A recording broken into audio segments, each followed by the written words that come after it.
¿Sabes lo que se siente cuando descubres que la traición viene del lugar más inesperado? Yo soy detective privada y pensé que había visto todas las formas de engaño posibles.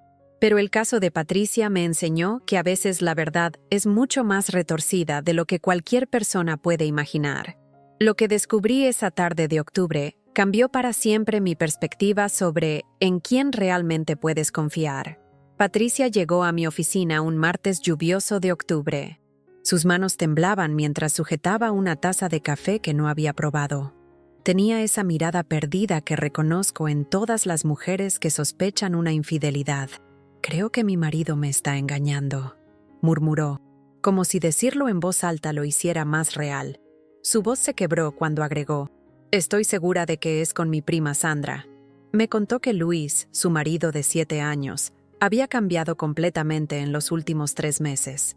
Llegaba tarde con excusas elaboradas. Su teléfono siempre estaba boca abajo, y había dejado de mirarla a los ojos cuando hablaban.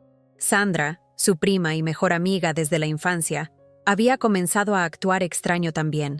Cancelaba planes, evitaba hablar de Luis, y cuando estaban los tres juntos, Patricia había notado miradas que no sabía cómo interpretar. Todo apuntaba hacia una traición familiar clásica, pero mi instinto me decía que algo no cuadraba.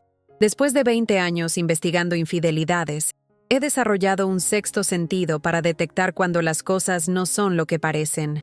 La historia de Patricia era demasiado perfecta, como un rompecabezas donde todas las piezas encajan demasiado bien. En mi experiencia, cuando todo apunta hacia una dirección obvia, la verdad suele estar en el lugar más impensado. Acepté el caso esa misma tarde. Patricia me pagó el adelanto con billetes arrugados que había estado guardando en secreto. «Solo necesito estar segura antes de confrontarlo», me dijo. «Si voy a destruir mi matrimonio, quiero estar completamente segura». Sus palabras resonaron en mi oficina mucho después de que se fuera. La vigilancia comenzó el jueves a las 6 de la mañana. Seguí a Luis desde su casa en el suburbio hasta su oficina en el centro. Todo transcurrió normalmente hasta las 3:30 de la tarde, cuando algo completamente inesperado cambió el rumbo de mi investigación. Luis salió del edificio, pero en lugar de dirigirse hacia el área donde vive Sandra, tomó un taxi hacia el norte de la ciudad, a un barrio que no tenía sentido. El taxi se detuvo frente a una casa colonial de 2 pisos, rodeada de un jardín bien cuidado. Luis no dudó ni un segundo. Caminó hacia la puerta principal con la confianza de alguien que había hecho ese recorrido muchas veces antes. Lo que me sorprendió fue que no necesitó tocar el timbre. Tenía llaves. Una mujer mayor apareció en la puerta antes de que él llegara, como si hubiera estado esperándolo junto a la ventana. El abrazo que presencié me hizo entender inmediatamente que no estaba ante un encuentro casual. Duró exactamente 15 segundos. Los conté mientras mi corazón se aceleraba. Era el tipo de abrazo que dan los amantes, no los conocidos. Me acomodé en mi auto para una larga espera, pero nada me había preparado para lo que vendría. Cuando Luis salió 4 horas después, su apariencia desaliñada y la sonrisa satisfecha de la mujer me confirmaron que había presenciado algo que cambiaría la vida de Patricia para siempre. Esa noche, sola en mi apartamento, no pude quitarme de la cabeza la imagen de esa mujer. No era Sandra, eso estaba claro, pero tampoco era una desconocida cualquiera. Había algo familiar en sus gestos, en la forma como tocó el cabello de Luis antes de que se fuera. Era alguien que lo conocía íntimamente, alguien que tenía una historia con él. Al día siguiente volví al barrio con una estrategia diferente. Me presenté a los vecinos como una investigadora de seguros, y los detalles que obtuve pintaron un cuadro que me inquietó profundamente. Elena es una mujer encantadora, me contó la señora Marta mientras podaba sus rosales. Enviudó hace 5 años y desde entonces ha estado muy sola, pero últimamente la veo diferente, como si hubiera vuelto a la vida. La descripción que me dio la señora Marta era reveladora. Ese hombre joven que la visita 2 veces por semana la ha transformado completamente. Elena sale a recibirlo con vestidos nuevos, se ha teñido el cabello, hasta cambió el jardín para que se vea más bonito. El cuadro que emergía era el de una mujer mayor revitalizada por una relación secreta con un hombre significativamente más joven. Sabía que era momento de hablar con Sandra directamente. La llamé haciéndome pasar por una terapeuta familiar que Patricia había consultado. Sandra accedió a verme en un café, y su reacción cuando llegué me dio todas las respuestas que necesitaba. Estaba pálida, nerviosa, fumaba un cigarrillo tras otro. «Usted viene por lo de Luis y Patricia, ¿verdad?», me preguntó antes de que yo dijera nada. Yo sabía que esto iba a pasar eventualmente. Sandra se desplomó en su silla cuando le confirmé que Patricia sospechaba de ella. «Dios mío, no. No soy yo», susurró con lágrimas en los ojos. «Pero sé quién es, y es 1000 veces peor de lo que Patricia puede imaginar». Sus manos temblaban mientras apagaba el cigarrillo. Es alguien que Patricia ama y respeta. Alguien en quien confía ciegamente. Por eso no he podido decirle nada. ¿Cómo destruyes a una persona con esa información? La angustia de Sandra era genuina y aterradora. Me contó que había descubierto la aventura por accidente, 2 meses atrás, y desde entonces vivía con esa carga. Cada vez que veo a Patricia hablar de lo mucho que ama a esa persona, siento que me voy a enfermar, me confesó. Pero no puedo ser yo quien le quite esa ilusión. Es demasiado cruel. La reacción de Sandra me hizo entender que no estábamos ante una infidelidad común. La palabra cruel resonaba en mi mente. ¿Qué tipo de traición puede ser tan devastadora que incluso un testigo se niega a revelarla? En mis años de experiencia, solo hay un tipo de engaño que provoca ese nivel de protección instintiva: la traición familiar. Alguien muy cercano a Patricia estaba involucrado. Volví a vigilar la casa de Elena con una nueva perspectiva. Esta vez presté atención a cada detalle: la forma como arreglaba el jardín antes de que Luis llegara, cómo se vestía para recibirlo, los pequeños gestos de intimidad que solo se ven en parejas establecidas. Cuando los vi salir juntos al supermercado, mi atención se enfocó en un detalle que me heló la sangre. Elena llevaba un collar muy distintivo, de oro con una piedra azul, que me resultaba extrañamente familiar. Esa noche revisé minuciosamente todas las fotografías que Patricia me había dado de su familia. En una foto del Día de la Madre del año anterior, encontré lo que mi subconsciente había estado procesando. Una mujer mayor llevaba exactamente el mismo collar de oro con piedra azul. Mi mano tembló cuando leí la inscripción al reverso: Patricia y mamá Elena, Día de la Madre 2024. El mundo se detuvo a mi alrededor. Elena no era una desconocida, era la madre de Patricia. Todo comenzó a encajar de la manera más horrible posible. Las visitas casuales de Elena a casa de Patricia, su interés súbito en los problemas matrimoniales de su hija, los consejos que le daba sobre darle espacio a Luis. Elena había estado orquestando esta situación desde adentro, manipulando a su propia hija para crear oportunidades con su yerno. La traición no era solo sexual, era sistemática, calculada, maternal. Al día siguiente los seguí hasta una joyería exclusiva en el centro comercial. Los observé durante 1 hora mientras Elena probaba anillos y Luis hablaba con el vendedor sobre algo especial para una ocasión especial. La naturalidad con la que actuaban me confirmó que no se veían a sí mismos como amantes clandestinos, sino como una pareja legítima planeando un futuro. Elena había reescrito completamente la narrativa en su mente. Esa tarde logré captar una conversación entre ellos desde mi auto estacionado cerca del suyo. Elena le decía a Luis: «No aguanto más las cenas familiares. Cuando Patricia habla de lo agradecida que está de tenerme como madre, siento que me ahogo. Quiero gritar que la persona que realmente me entiende eres tú». La voz de Luis sonaba cansada cuando respondió: «Solo necesitamos un poco más de tiempo. Después de las fiestas navideñas podremos estar juntos abiertamente». Sus palabras me revelaron algo escalofriante. Cada reunión familiar había sido una obra de teatro donde Elena fingía ser la madre amorosa, mientras internamente planificaba cómo quedarse con el marido de su hija. Elena había establecido la Navidad como fecha límite. «Si para entonces no has tomado una decisión», le dijo a Luis, «yo misma le contaré todo a Patricia durante la cena navideña. Ya no puedo fingir más». La imagen de Elena arruinando la Navidad de Patricia con esta confesión me aterró. Tenía menos de 2 meses para decidir cómo manejar esta situación. Patricia tenía derecho a conocer la verdad, pero ¿Cómo le dices a una mujer que las dos personas en quienes más confía la han estado traicionando de la manera más íntima posible? La respuesta tendría que venir pronto, porque el tiempo se agotaba. Necesitaba entender cómo había comenzado esta pesadilla.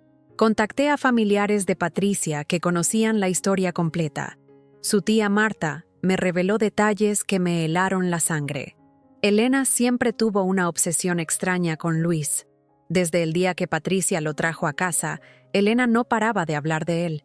Decía cosas como, ojalá hubiera conocido a alguien así cuando era joven, o Patricia no sabe el tesoro que tiene.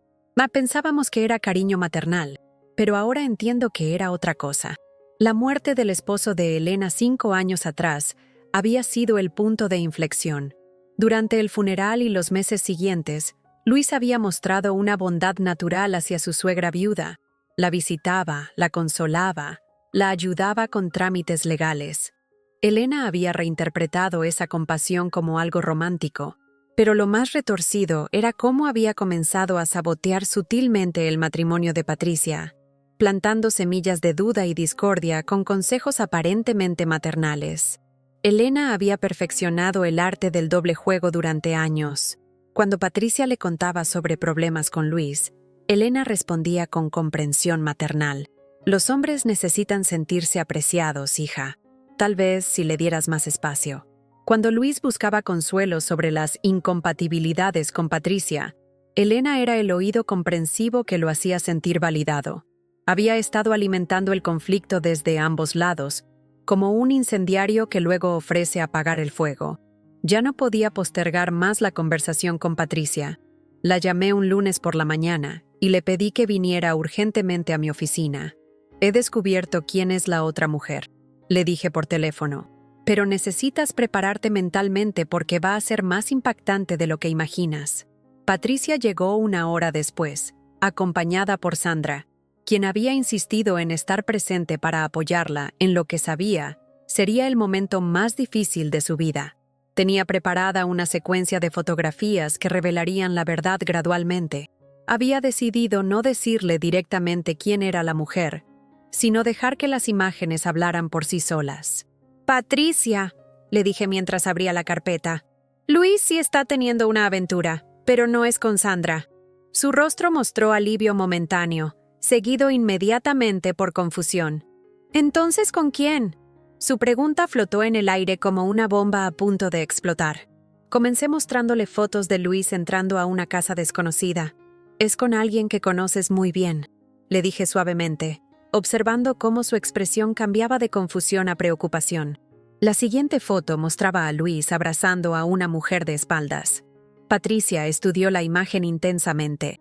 «Esa silueta me resulta familiar», murmuró, «pero no logro ubicarla». Cada fotografía la acercaba más a una verdad que destrozaría su mundo. La fotografía decisiva mostraba a Elena de perfil, llevando el collar distintivo.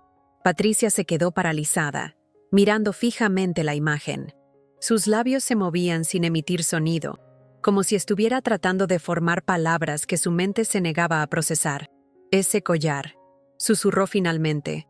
«Ese collar se lo regalé yo a mi mamá el año pasado». Su voz se quebró cuando la realización comenzó a filtrarse lentamente en su conciencia. Cuando finalmente pronuncié las palabras que confirmarían su peor pesadilla. «Patricia, tu marido está teniendo una aventura con Elena, tu madre». El sonido que salió de su garganta no era humano. Era el grito de un animal herido, profundo y desgarrador. Se duplicó sobre sí misma como si hubiera recibido un golpe físico en el estómago. Sandra la abrazó mientras Patricia repetía «no, no, no», entre sollozos que parecían arrancados desde el alma. Lo que siguió fue peor que el grito inicial. Patricia comenzó a conectar recuerdos con una claridad devastadora. Todos esos consejos sobre darle espacio a Luis, todas esas veces que me dijo que fuera más comprensiva. Cada domingo cuando cocinaba para los tres y veía cómo se miraban, su voz se volvía más pequeña con cada revelación. Mi propia madre, la persona que se suponía debía protegerme de este tipo de dolor. La decisión que tomó Patricia me sorprendió por su frialdad. Después de llorar durante 20 minutos, se limpió las lágrimas y me miró con una determinación que no había visto antes. «Quiero confrontar a mi madre primero», me dijo con una voz que sonaba diferente, más dura. «Antes de hablar con Luis, necesito que Elena me mire a los ojos y me explique cómo pudo traicionarme así». Sandra trató de disuadirla, pero Patricia ya había tomado su decisión. Este caso me enseñó que existe una jerarquía del dolor en las traiciones.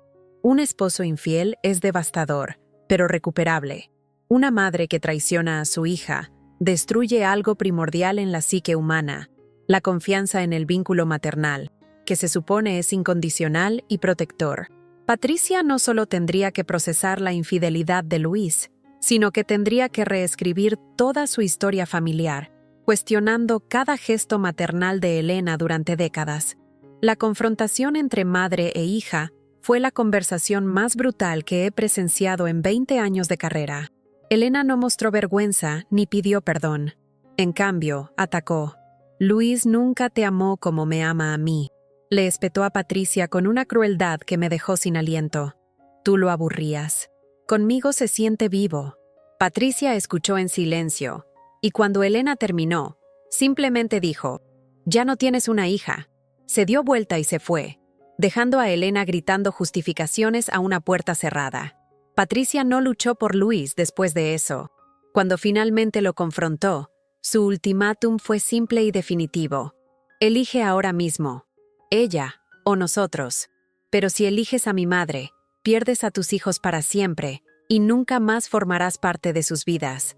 Luis intentó explicar, justificar, pedir tiempo, pero Patricia ya había cerrado esa puerta emocionalmente. Cuando él balbuceó algo sobre necesitar pensar, ella interpretó eso como su respuesta. El final llegó más rápido de lo que cualquiera esperaba. En menos de una semana, Patricia había iniciado los trámites de divorcio, puesto la casa en venta y transferido a los niños a una escuela en otra ciudad. Elena y Luis se mudaron juntos oficialmente, pero su victoria había llegado a un costo que ninguno había calculado: el aislamiento total de la familia y la pérdida permanente de los nietos. 6 meses después, recibí una postal de Patricia desde su nueva ciudad. «Gracias por ayudarme a ver la verdad», escribía. «Duele, pero prefiero vivir con una realidad dolorosa que con una mentira hermosa». Elena había ganado a Luis, pero había perdido todo lo demás. A veces, las victorias más deseadas se convierten en las derrotas más amargas. Este caso me marcó porque me demostró que las heridas más profundas las infligen las personas que se supone deben amarnos incondicionalmente. Patricia sospechó de su prima, pero la traición vino de su propia madre. Aprendí que en las relaciones familiares, los enemigos más peligrosos son aquellos que duermen bajo el mismo techo y conocen exactamente dónde atacar para causar el máximo daño. Fin de la historia. Si algo en esta historia tocó tu vida, danos un like y suscríbete. Tal vez la próxima historia sea exactamente la que estabas esperando.